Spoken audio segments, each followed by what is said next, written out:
45. Monica, I'm 25. John, 25. Nikia, 39. Desiree, 34. Javier, 49. Isaac, 18. Paul, 30. Christian, 21. Will, 32.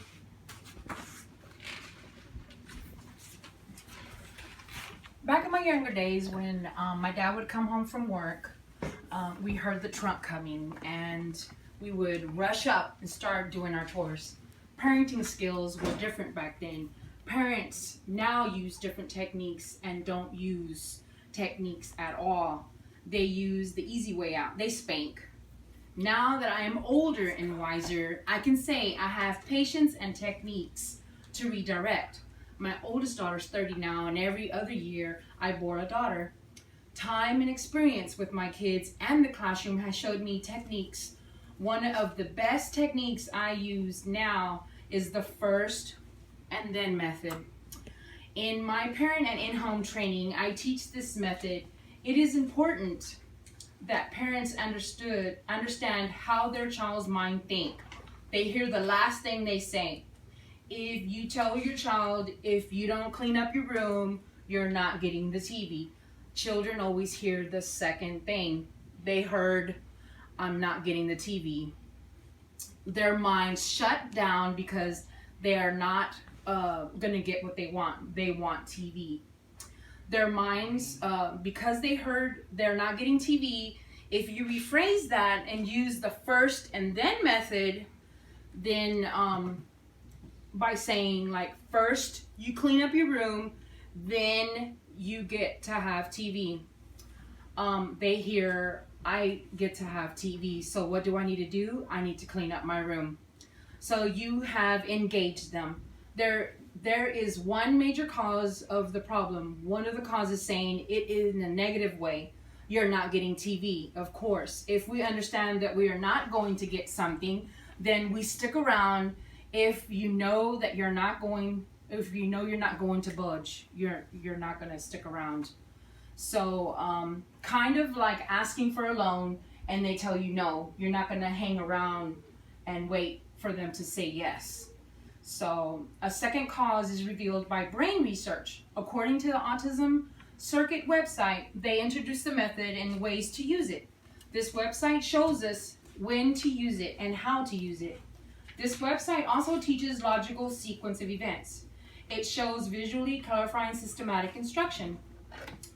So it also shows assistance with skill building and motivating your child to engage in a less preferred activity, knowing that a preferred activity will follow.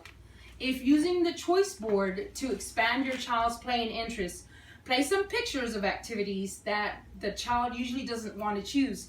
Like, what are some of the things that kids don't like to do? They don't like taking out the trash. They don't like taking a shower. They don't like feeding the dog or sweeping. So you can always use this. And then use this method for the things that they can get, like the laptop, a phone, the TV, the PlayStation. So place pictures of activities or toys even that they are preferred activity to ensure that they are making a choice to put in there. So if using the choice board to expand your child's play interests, place some pictures. If you are trying to encourage your child to make choices independently, place pictures of the activity and toys that he already likes on the table, and they can choose their own. There are 3 major steps we can take to solve the problem. First, some children are visual learners. Print out or make a schedule that shows the first and then method. And I simply took a piece of construction paper and I just did it really simple. And so you can take some little pictures out of a magazine, like the sweeping, a trash can, and you can put the pictures there. And then you can cut out little pictures of phones, tablets, TV, PlayStation. You can put, and they can pick what they want to do. Second, some children are audio learners. You can say and point one finger and say, first, you're going to clean your room. And then you point the second finger and say, then you're going to get TV. So this is an audio because they're actually listening. They're not actually seeing the board. Third, some children are hands-on learners. You can start by modeling the activity that you want them to do first. Then you get the broom and you're like, first you're gonna sweep, then you take out the tablet or the TV or whatever, and you show them, and then you're gonna get this. So children always want to do something, so then they think, what do I need to do?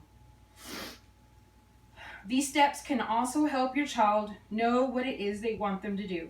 The evidence that these methods work is based on how likely your child will to transition to the wanted activity. If you have an extremely stubborn child, use these strategies in the routine and it will change their life. I never understood this method or heard of it until I started working for KISD, and now I'm an in-home and parent trainer. I started teaching the method at homes and did not use it at my own home. Sometimes you finish work and you want to relax. I was tired of using psychology all day long, and I just wanted to rest. Well, one day I came home and used the method on my daughter, Rebecca. She got up and started to clean. She knew that she was going to get a reward. The end.